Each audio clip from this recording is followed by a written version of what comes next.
Welcome to A Friend of Mine, a series of conversations with some incredible and inspiring women in business from regional and rural Australia. I'm Kimberly Finesse, your host and the founder and editor of Oak Magazine, and I cannot wait to introduce you to some amazing female entrepreneurs who will share with you their experience and knowledge of what it takes to start, grow and scale a successful business.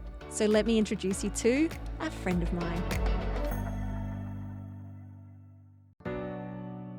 This is a special episode on the AgriFutures Rural Women's Award, with a focus on resilience and perseverance in the face of initial setbacks.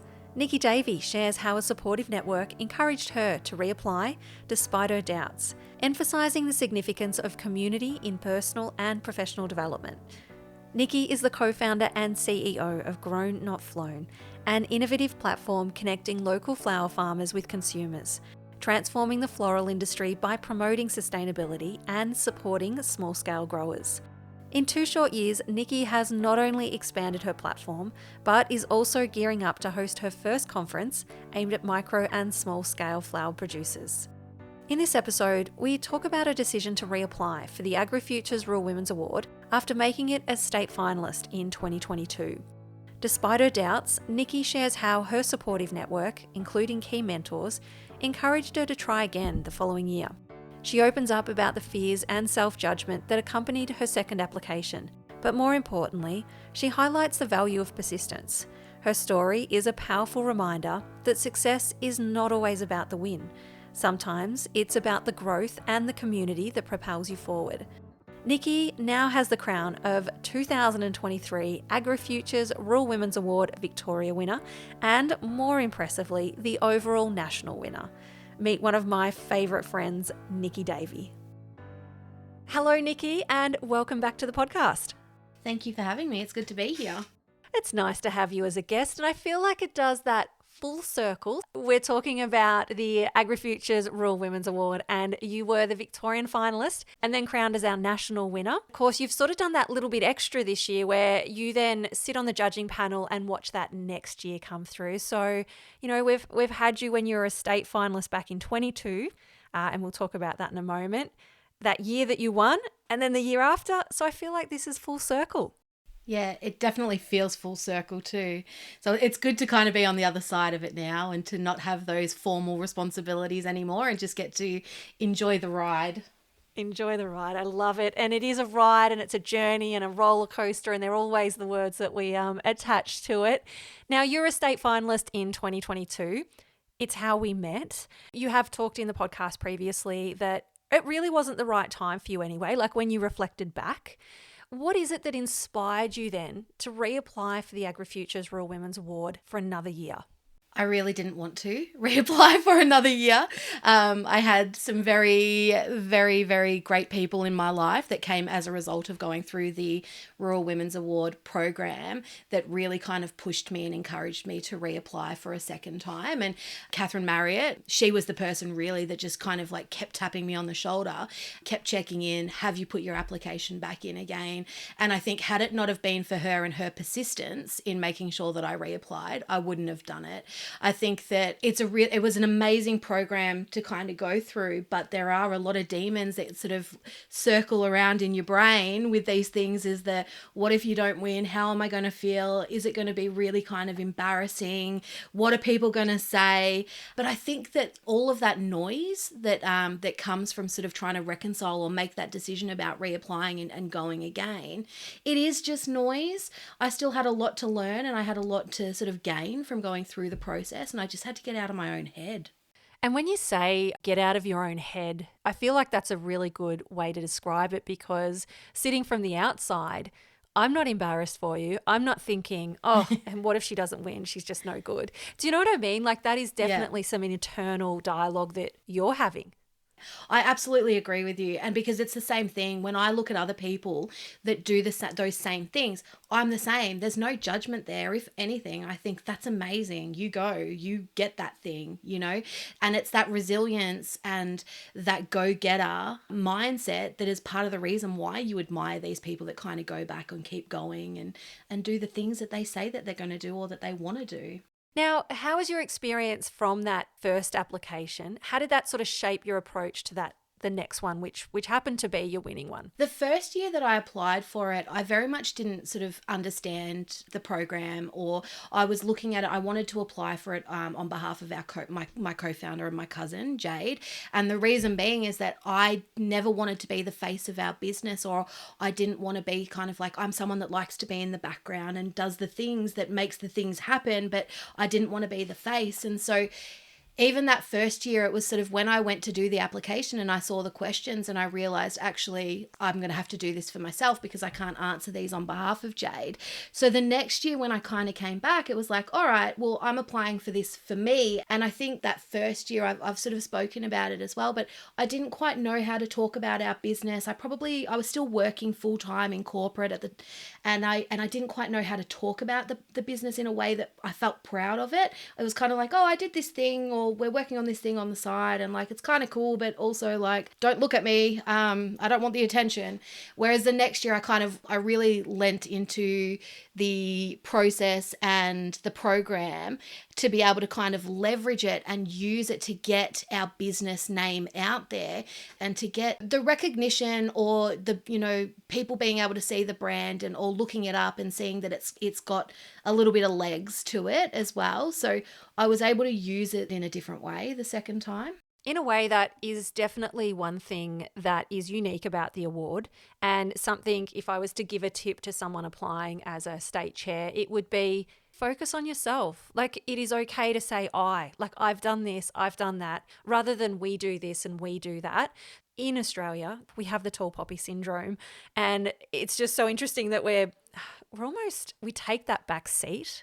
And, we don't want to talk too loud and we don't want to shine too bright. Whereas I think what's really unique about this award and what you learn through the process is the fact that it is all about you. Like, we actually want to hear what you've done, and we want to hear that you are doing this and you are doing that, and you've got that confidence to go forward with that. So it's such a great learning thing to then leave the award process and be a bit more comfortable in saying, yep, that's me, this is what I've done, this is what I've achieved, without sounding too narcissistic or up yourself. Do you think? Yeah. Yes, I definitely agree with you there, because I am someone that absolutely talks in we's. I still do talk in we's, but you're right. I had to get comfortable in walking into the room and saying, these are the things that I do. This is what I do to contribute to this business and to our community. And this is how I'm working collaboratively. So even then, just went to fall back into the we's. But it was a really great opportunity for me to get comfortable talking in that capacity, and it's not something that I was used to. And I think being in the startup space, you need to be able to pitch, you need to be able to talk to the things that you've achieved. And it was an opportunity for me to also kind of like look at the things that we had done and recognize that they were worthy of telling the story as well. Because I think so much of what we do in every day is we just think, oh, well, we just did that thing and no one really cares about it. But actually we're impacting in really positive ways. And so it was an opportunity for me to learn, if not for anything else, how to be a better storyteller. I think storytelling is incredible. Obviously, that's the world that I sit in, and I just think it's such a beautiful form of marketing. It's one that anyone can really connect with, and it doesn't matter what business you're in. To be able to tell a story, to be able to use storytelling to describe something or to describe a new project or why you're doing something, again, it's just such an easy way for someone to digest and connect with your brand. So in terms, obviously, the award, it really does help with that self-development, self-growth. When we talk about growth, I was on the judging panel that year that you applied for the second time, and we'd all commented on the growth of you and your business. So I suppose we've touched on it a little bit already, but how do you think you've personally grown or evolved since that last application? Massively. I think that the first year that I applied and I went into the program, and during that period I was having a lot of sort of personal trauma that was sort of like happening at the same time. And so that kind of, I suppose, impacted a lot of things as well. But in terms of sort of like my confidence in how I understood and spoke about the business, but also being able to come back in 12 months and say, hey, these are the things that I came with last year, and these were the things that I said I was going to achieve. And actually, we've done all of these things plus all these extra things. And imagine if I was able to do that without that $15,000 grant from Westpac, imagine what I could do with it. And I think that that was a really powerful part of our story, was being able to show that we're going to do it anyway. And, you know, you can come with us and be part of our journey and part of our story, or I'm going to kind of keep going and get it done no matter what. And so I think that it was just, for me, it was really about kind of being able to step back into that space, show what it was that we've been able to achieve, and how much more we wanted to be able to achieve. But again, just in a really pointed way and in a much more kind of inclusive storytelling capacity. It's almost like doing a first draft, I feel. Yeah. Like, and that's like business in general, isn't it? It's just like life in general. We just get better with each kid that we have sometimes. But in that sense, you know, you've done the first draft and you know the parts that you need to improve. And I think just even the process, regardless of whatever happened at the end of 2023, that second year that you applied, your draft just gets better and better each time. Yeah. Now, reapplying for something, oh my gosh, that could be so emotionally challenging. As we've said before, you know, you really get in your head about the perception of how others are going to perceive you. What strategies do you think people could use to stay motivated and focused on those goals? Yeah, I think it's about having a really strong North Star and understanding why it is that you're wanting to go through the process or to reapply for the program. I knew for myself, if I didn't win, the opportunity of sort of getting to go back into that room, pitch our business or our project and what it was that we were working on, and to feel like I'd left nothing on the table. I think that that was one of the greatest things. And then again, sort of the media opportunities and stuff that came from it, as well as that personal growth. I knew how much I'd gotten out of it the year before, that it was only going to be, you know, sort of this win-win situation regardless of the outcome.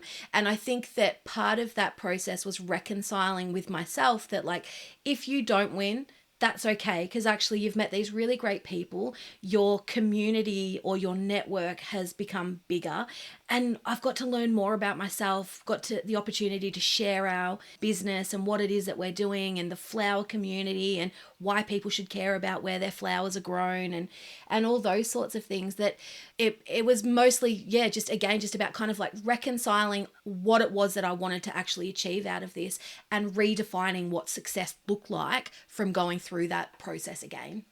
Redefining what success looks like for you. I think that is one of the most important things I have learnt throughout the award, that I can apply to so many parts of my life. I'm very lucky. I really had a really successful journey throughout the whole process, and really grateful for that and realise the privilege of that. But at the same time, there's always that self-doubt of, well, do I deserve it? I really felt like there are other finalists that really deserve to be up there instead of me. And they've gone on to do some incredible things, even though they weren't named the national winner or national runner-up. So I think it comes back to what you define as success. And I think that's such a great lesson to take away from the whole process. You know, is success winning? For some it is, but is success being able to connect with a really large organization like NBN to fuel whatever your project is, or to connect back into Westpac and be able to open up some other opportunities? So I think that's the other thing. Like, winning's not always the end goal. It can't be in any part of our life, can it? No.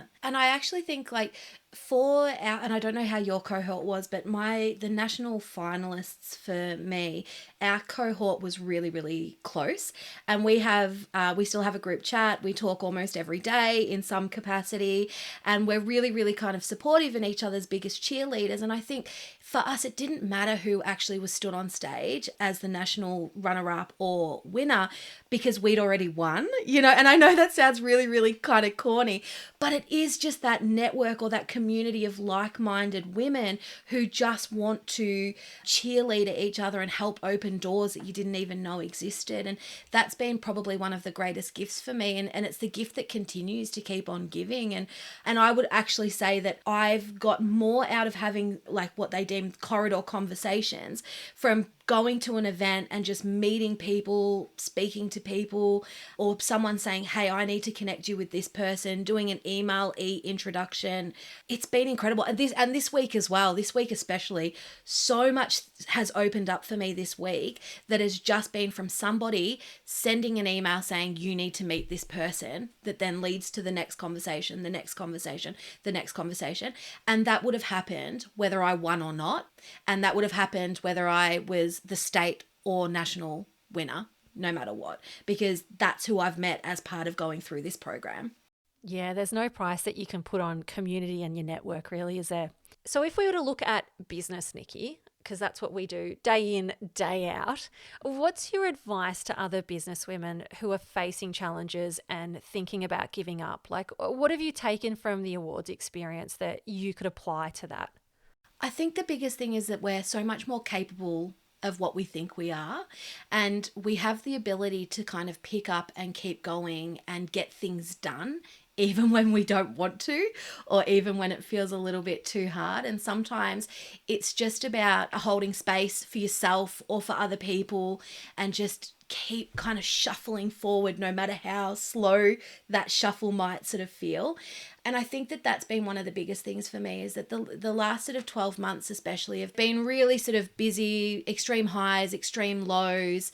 And when I've felt like I couldn't keep going, something has happened or someone has appeared and kind of, given me the pat on the back or given me some words of wisdom or shared some of their energy with me to help kind of keep going. And I think that it's now my opportunity to do that for other people as well. So I guess it's about giving and receiving and resting, but also keeping going. Or someone has appeared and kind of, given me the pat on the back or given me some words of wisdom or shared some of their energy with me to help kind of keep going. And I think that it's now my opportunity to do that for other people as well. So I guess it's about giving and receiving and resting, but also keeping going. Doing all the things all at once, but also try to find the balance in it. Yeah. Well, good luck with that. Yeah. I think it's a beautiful thing when you are able to play it forward and intro someone. I know with this year's award, just being state chair, I get to sit on that sort of application process and touch base with everyone. And, just to have someone reach out on LinkedIn and say, hey, this is Kimberly. This is who you need to speak to about the award. I'll leave it with you two. And I don't know, just that initial connection piece, it could be the difference. Like, that person has now been introduced to the award and hopefully can get far enough to be part of this incredible alumni that we have. And as you say, it's part of that alumni where we connect in, some of us are daily, but, you can connect in on a weekly, monthly basis, and it can be life-changing. It can be business-changing, definitely. And I think one of the beautiful things about people that are entrepreneurs or run their own businesses is that they understand the hustle, and they understand though that time doesn't mean that the friendship's not there. Like, everyone kind of gets in their own space and continues to work, but they are timeless friendships. You can kind of tap in and tap out as you need to, and people just get it because they're in the same environment, they're experiencing the same thing, and I think that that's also one of the really, really great things about it. Oh, I have to leave it there because that is just beautiful. Friendship is just timeless. You are someone that I've met through the award. You are the biggest gift from the award for me, to be honest. It's just been so good to connect with you and to find a friend in it. Yeah. And not just a business friend. I know that I've called you up a fair bit these last 12 months about other stuff in my life. So, That's I really appreciate Kimberly. Yeah. I really appreciate that. And what an incredible award that gives that. Like, that's something you can't advertise. Like, come and join the award and you might find a friend forever. But, it's the beauty that comes off it. So, look, all the best with Grow Not Flown. Just to wrap us up, what's coming up for you in the next 12 months? Like, what are your plans? Oh my gosh, we've got so many exciting things happening at the moment. So we're running our first conference next year in June, which will be really, really exciting, all around education, innovation, sustainability, and community. So we're focusing on micro, small scale flower farmers, growers, and producers. And anytime you go to a conference or a field day, it's very much aimed at industrial and commercial size growers, the biggest tractors, the most expensive technology. And we don't want that. We want technology and machinery and bankers and all of the agri businesses that support to be focused or bring that lens of the micro, small scale growers so that we can kind of help continue to grow our community and support them in both their farming and business operations, and just continuing to expand the platform. So we've got a few different opportunities to start that we're investigating at the moment about using our platform for emerging industries or any other industries that are sort of highly fragmented. So if you think about sort of the same way that with flowers, micro small scale producers sell in lots of different ways, and it's not that those problems aren't unique to flowers is what we continue to hear. And so we'll just be looking to sort of start rolling the platform out to some of those other industries that are facing the same challenges, which is exciting. So amazing. Thank you as always. And look, I'm sure this is probably the last time we'll speak in terms of the award for you and I. I think we've done as much as we can with this. But you know what? I don't think it's the last time we'll do a podcast interview together because, you're always creating, you're always innovating and making the world a better place for micro businesses. Thanks, Kimberly. It's been great chatting today.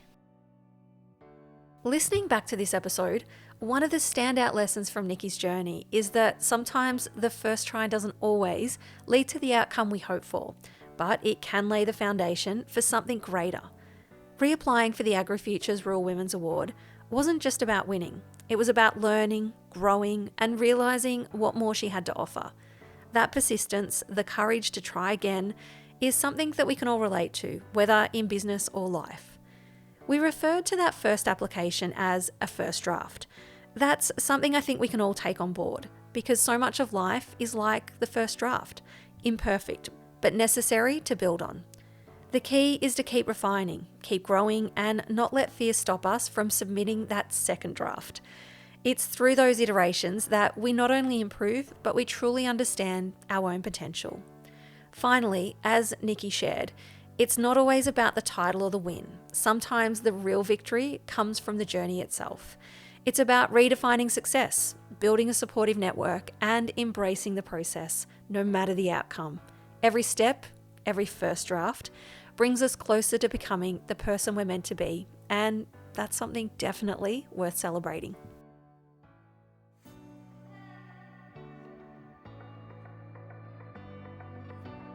Now, before you take off with all that inspiration and knowledge, we'd love for you to leave a review on our podcast so that we can continue to amplify women's voices in the media. And if you have any questions, we'd like to celebrate a win, you can always connect with us on Facebook and Instagram at Oak Magazine AU. I'm so glad we've met and that now you know a friend of mine.